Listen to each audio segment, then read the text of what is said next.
Was near Youngstown, another hub of the troubled steel industry, where he had coffee with an unemployed welder and his family in full view of an army of newspeople. Mondale strongly defended using the financially stricken family as a setting for his campaign.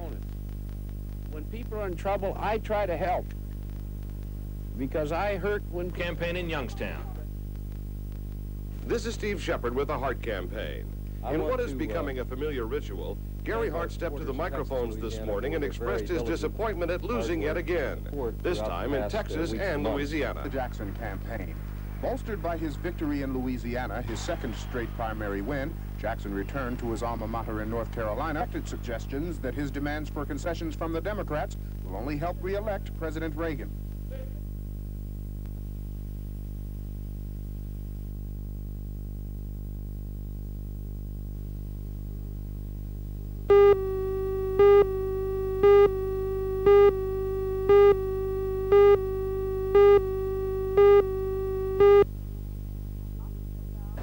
Up until now, most cardiologists have only read about this transdermal form of drug delivery system in the medical journals. All agree that it's the most convenient for the patient because they don't have to take pills every few hours or rub ointment into their skin.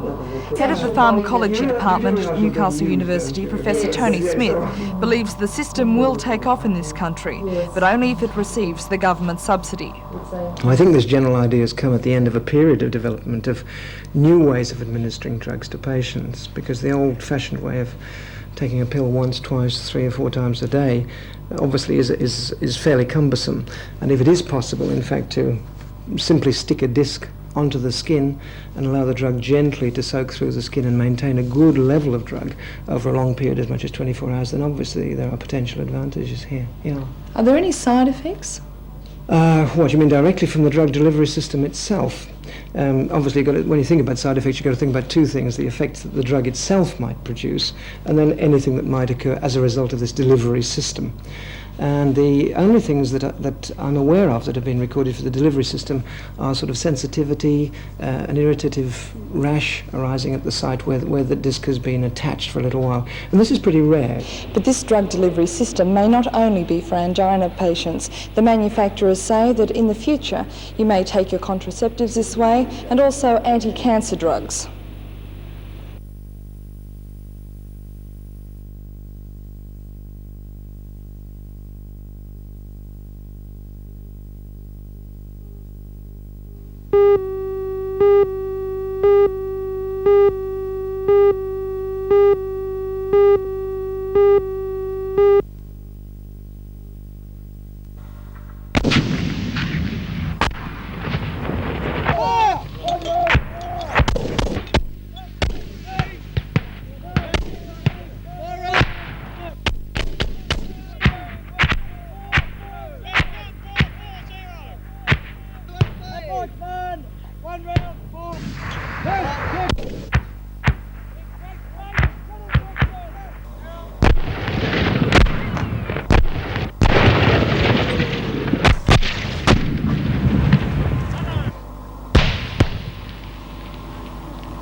Good evening. Our feature match in our TV game of the week is the Western Suburbs Curry Clash at Harker Oval, New Lambton. And it's a match full of interest, as it's a clash of the unbeaten leaders.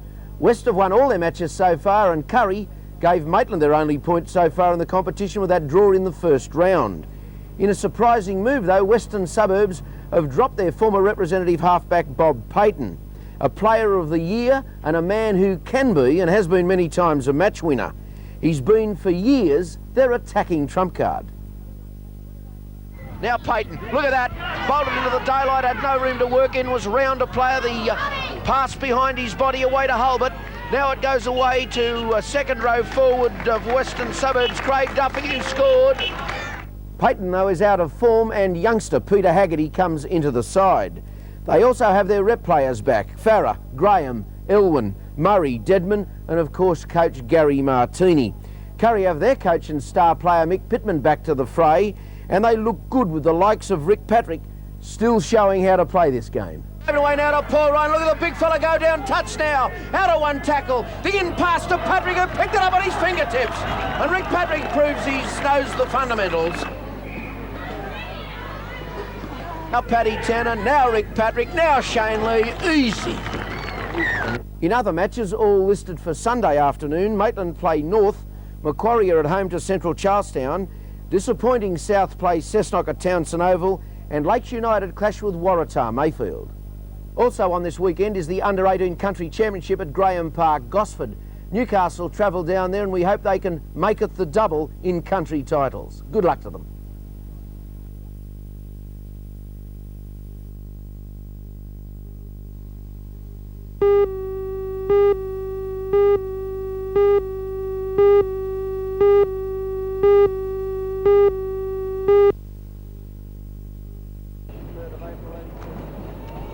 Mr Unsworth has announced details about the operation of electric train services from Sydney to Newcastle and on suburban routes. There will be 9 additional trains on weekdays between Newcastle and Sydney. The new electric trains will operate at hourly intervals and travel time is expected to be cut by 20 minutes on some services. Also to begin on June the 4th, the introduction of double-decker suburban trains between Fassifern and Newcastle, greatly improving rail services to Lake Macquarie. In all, there will be 56 suburban electric train services provided on weekdays, 15 more than present. In addition to the new electric train timetables south of Newcastle, the Minister has also promised upgraded diesel train facilities to Maitland.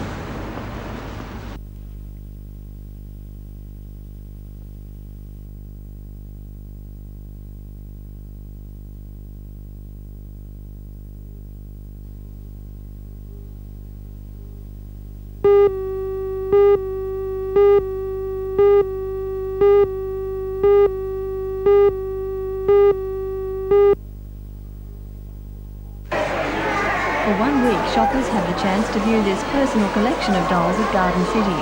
Joan, who prefers to remain anonymous for security reasons, has made it her lifelong hobby. Over the years, she has collected more than 300 dolls. Among her prized possessions, a limited edition of Wizard of Oz characters, the only one of its kind in Australia, which she purchased in the United States for $3,000. Antique dolls are becoming harder and harder to collect because of their value. A doll like this would easily fetch $1,500. Collecting dolls becomes a bit of an obsession. It's a compulsive hobby, yes. Once you get started, you can't even walk past a toy shop without you've got to duck in to see if there's something new in the window or in the shop. This collection varies from pop stars to childhood favourites. Of course, no collection would be complete without a Cabbage Patch doll. But every doll collector has a favourite. In this case, it's Tim. He may only be made of felt, but to Joan, there's no other doll more valuable.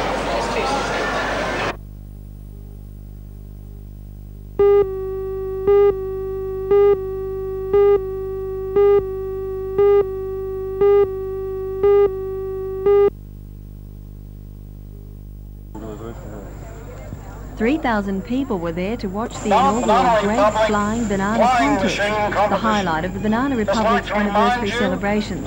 20 courageous pilots climbed into their home-built machines in a bid to win some of the $3,000 prize money. They all had their own ingredient to success.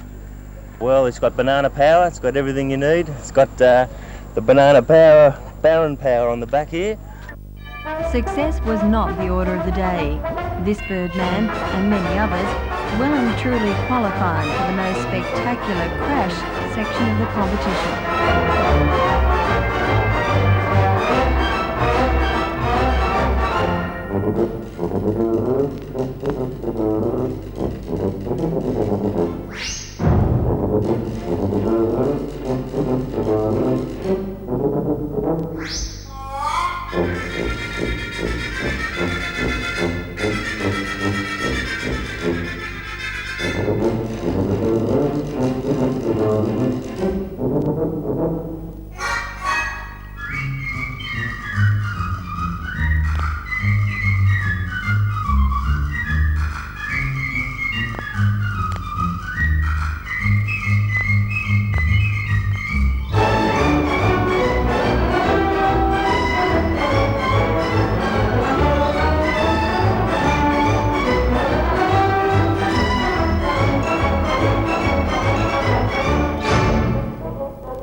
The annual sale attracted buyers from throughout New South Wales and a few from Queensland. Its importance is second only to the Royal Easter Show thoroughbred sales because Scone is the state's major stud area. Yesterday the bidding was solid, though not spectacular. The top price of $6,750 was received for a weanling, a chestnut filly sired by the British thoroughbred Lunchtime. Two mares fetched $5,500 each. One was 4-year-old Rare View, sired by an American horse Paris Review, and the other was 7-year-old Easy Date by Grand Chaudier from Canada. Today, aside from the top price of $10,000 for an untried filly, it was the yearlings that attracted the biggest bidding. Top price was $8,000 for a brown colt by the New Zealand winner Black Zephyr. Yet the price pales in comparison with only a few years ago when sales of $30,000 and $40,000 were recorded. Well, this year we haven't got the pedigrees of the top horses that we've had in past years, and also there's quite an overproduction in yearlings throughout Australia, and it's hard to find good homes for all the yearlings that we have to sell. The drought's broken, but did that have any effect on the kind of prices that are being paid? It certainly has. The prices have improved quite markedly since the drought has broken, but production hasn't decreased at all, so we're actually selling more horses this year than we've ever sold.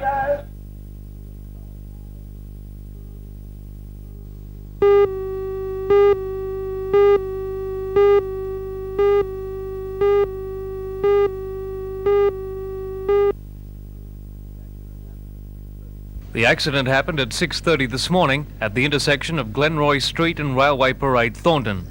Police say it appears the dead man failed to obey a give-way sign at the intersection.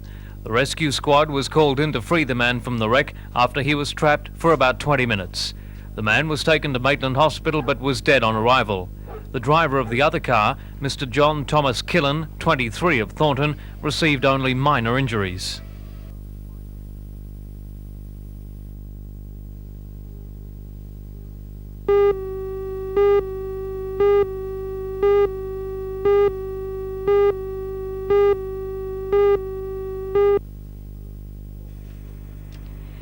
Six executives representing both manufacturers and distributors of electrical appliances attended the convention at the City Hall. It was called by the Shortland County Council as part of its current sales drive. The council hopes to increase its sales after advice from some of the state's top marketing authorities. There was one interstate representative at the convention, Mr. Dragon Brokick from Email Air in Melbourne. He was invited to speak on the latest developments in reverse cycle air conditioning, an item the Shortland County Council is pushing. Despite the housing boom, the sales of white goods in Australia are at the moment not good. While they are slightly up on last year, they are still down on sales for 1981 and 82, a trend Mr. Graham Wakefield from Simpson finds surprising. Initially, at the beginning of this year, I'd have to say that the indications were that the market was going to increase, but it seems to have levelled off, and I'm hoping that will improve as the year progresses. How do you see the market, say, towards the end of this year and perhaps next year? Well, we believe that 1984 should be a slightly better year than 1983. However, in 1985, we believe that there should be a decline on this year, probably to the level of last.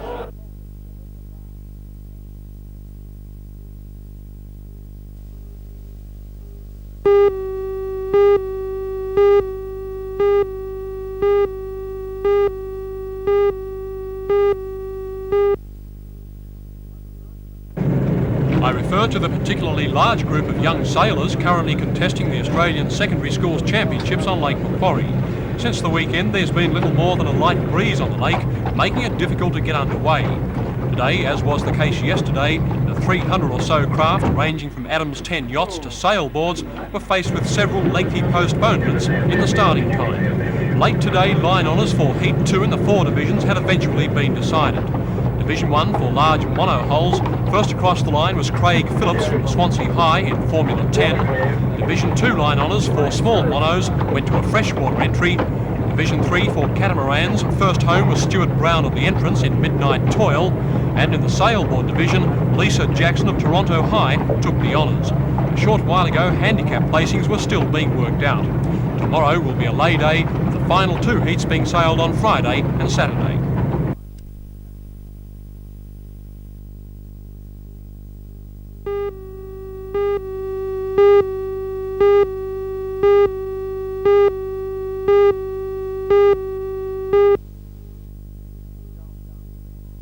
Charlestown police were told about the body by a young man who walked into the station this morning. Scientific squad detectives were at the scene trying to find clues as to how the accident happened. It's not known at this stage how long the body has been there. Police speculate the man could have been knocked off his push bike at night time by a vehicle which failed to stop. The identity of the dead man will be known later today.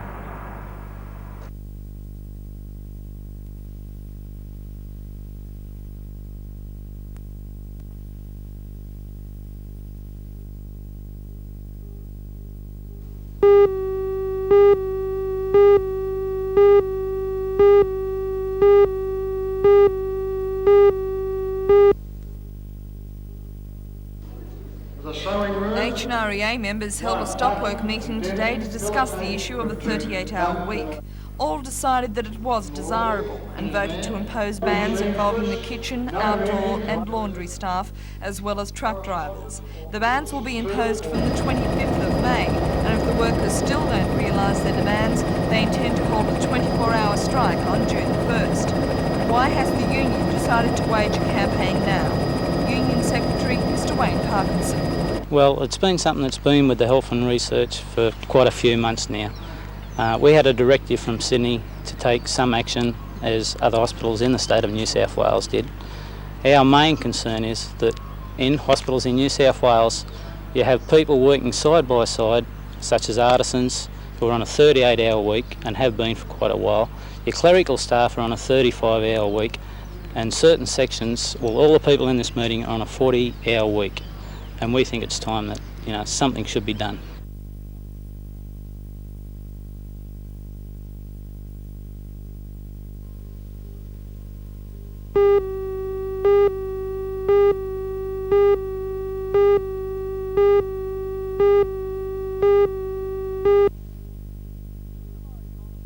Mr. Laurie Molyneux from the Newcastle Chamber of Commerce believes that it's essential that the MSB reduces its port duties in Newcastle. The only way we really can do it is to encourage decentralisation of government, if you like. If a ship calls into Newcastle, they pay the same port dues as they would in Sydney, and the same applies to Port Kembla.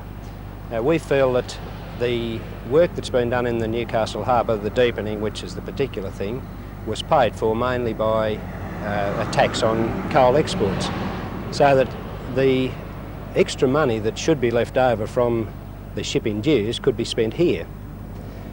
The containerisation of cargoes encourages centralisation in Sydney. We're getting very little general cargo here now, but we have facilities to handle it. We have a container crane at North Carrington. But the main cargoes that we're getting now are the bulk, that is coal and wheat. So that we've got to encourage shippers by discouraging centralisation of shipping from Sydney, to and from Sydney.